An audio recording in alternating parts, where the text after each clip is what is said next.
Bwana Yesu asifiwe. Karibu katika ibada ya asubuhi ya Anza Siku na Bwana inayokuja kwako na mimi Pastor Miamba, na nichukue nafasi hii kumshukuru Mungu sana. Leo ni siku ya Ijumaa ambapo huwa tuna desturi ya kiroho, kawaida ya kiroho Mungu aliyotupa ya kwenda mbele za uso wake. Malango yamefunguka. Leo Mungu anasubiria tuingie kwa furaha na shangwe na shukrani.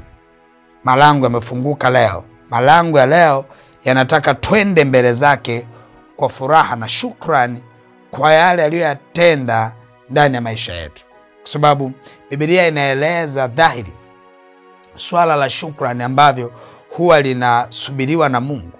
Ni kama vile wageni wanaosubiriwa kwa muda mwafaka, wameandaliwa chakula, kila kitu. Nasema leo tuna ugeni. Moja ya ugeni ambao huwa tunasubiriwa nao ni ugeni wa watu wanaoenda mbele za Bwana kwa shukrani.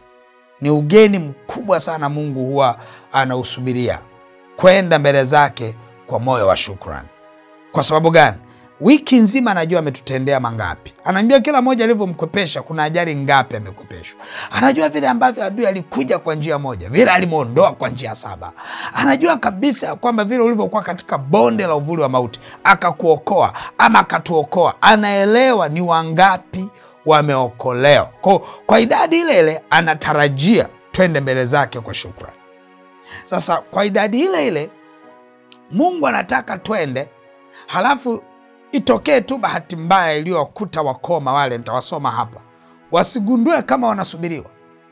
Wasijue kwamba kumbe shukrani ni matakwa ya mbingu. Biblia inasema hivi, shukuruni kwa kila jambo, kwa maana hayo ni mapenzi ya Mungu kwetu. Kwa maana ya kwamba ni matakwa ya mbingu watu wake waende kwa shukrani. Na mlango uko wazi, akasema ingieni malangoni kwa kuimba.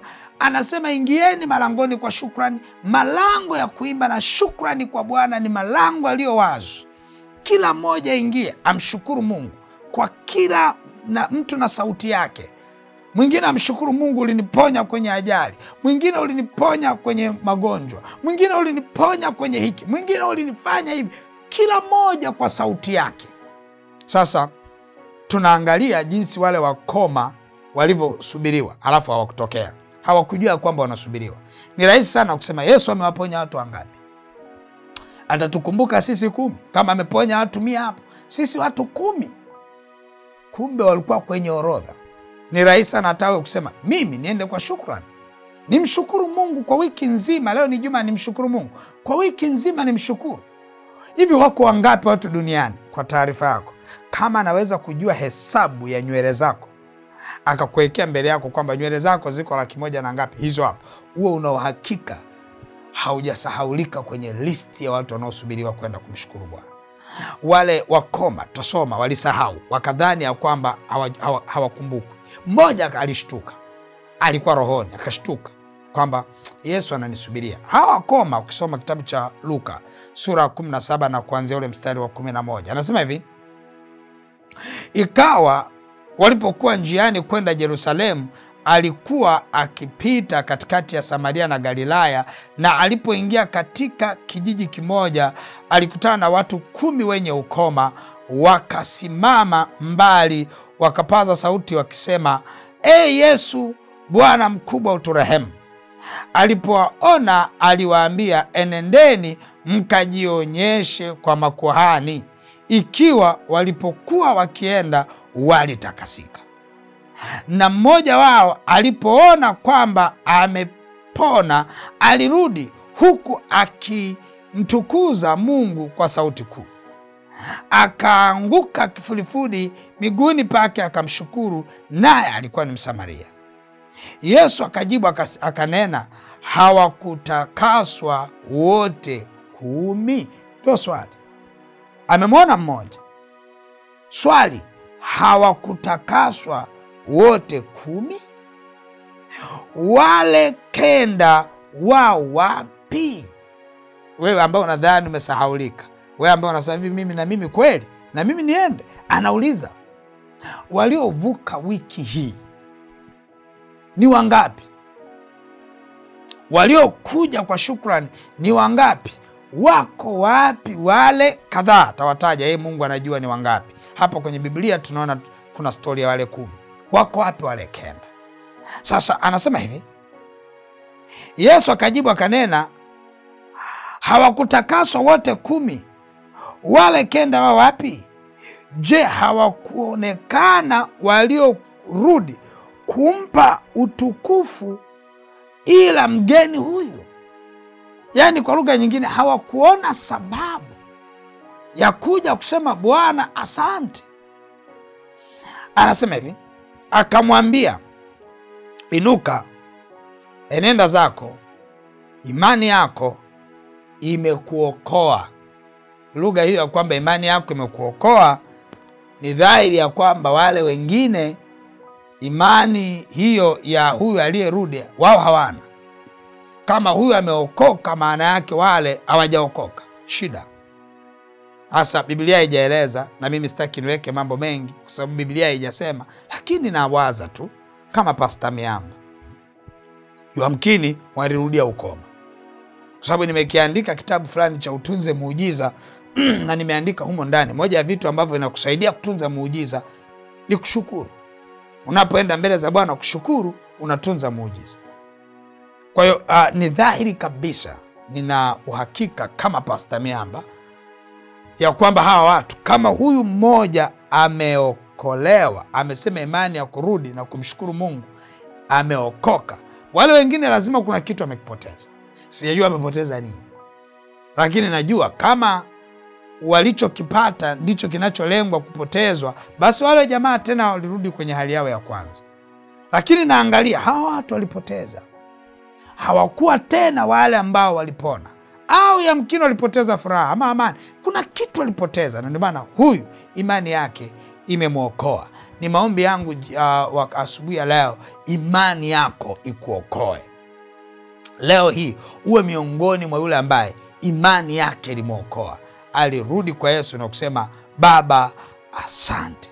Ni maombi yangu na wewe, imani yako asubuhi ya leo ikuokoe. Twende mbele za Bwana, tumwambie Mungu tunakushukuru, umetuponya, umetulinda. Yapo mambo mengi ambayo Bwana ametuponya. Tunajua kabisa ya kwamba vita ni nyingi, uharibifu ni mwingi, lakini ashukuriwe Bwana asiyetutoa katika mawindo ya adui. Jumatatu tulikuwa vyema, Jumanne, Jumatano, Alhamisi mpaka leo Ijumaa tumeuona mkono wa Bwana. Tunayo sababu ya kumwambia Bwana asante. Mikononi mwetu tutabeba sadaka. Biblia inasema hivi, wanaoniletea sadaka za shukrani ndio wanaonitukuza, nami nitawaokoa, nitawatengenezea mwenendo wao wa baadaye. Maana yake nini? Mwenendo wetu wa baadaye unategemeana na sadaka yetu ya leo ya kumshukuru Bwana. Lakini pia tumeona shukrani inaleta mambo mengi sana. Yesu alipotaka kumfufua Lazaro alimwambia Baba asante, nguvu ya kufufua ikaja.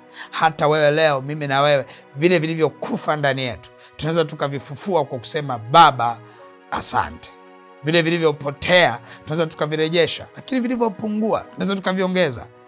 Yesu alipotaka kuongeza ile mikate na samaki alimwambia Bwana asante. Alipomwambia Baba asante, samaki wakaongezeka, mikate ikaongezeka, wakala wa makutano wakaacha masazo ya vikapu 12. Kwa bado kuna nafasi, umuhimu, sababu ya kumwambia Mungu asante. Asante.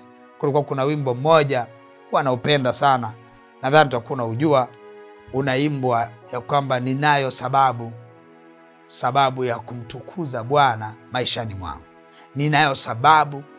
Ninayo sababu ya kumshukuru Bwana maishani mwangu. Kwa hiyo ni wimbo mzuri sana. Sema sikupewa kuimba vizuri, kwa nisi nikakuvuruga nikisema nijaribu kuimba, lakini ninaujua huo wimbo, na wewe najua unaujua huo wimbo. Ipo sababu ya kwenda mbele za Bwana na kumwambia Bwana asante. Twende mbele za Bwana.